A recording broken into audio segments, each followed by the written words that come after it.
နဲ့တွေးဆုံနေတယ်ညာဒီမှာဗမာပြည်ကမင်းသမီးချောမမထက်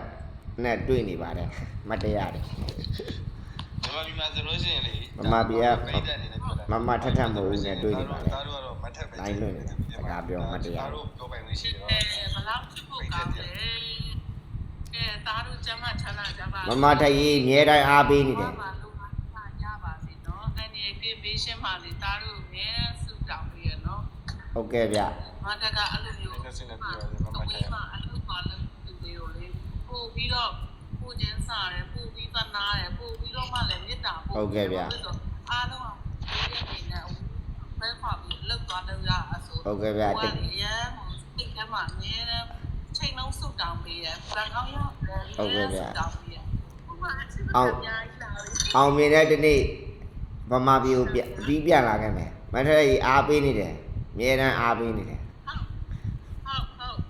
ကြော်ညာရောဇက်ကားရောဇက်ကားပြန်မရိုက်တော့ဘူးပေါ့ဩအပြီးနားလိုက်ပြီဟုတ်တယ်ဩဟုတ်ကဲ့MC ရ view နေရနော် MC ရ view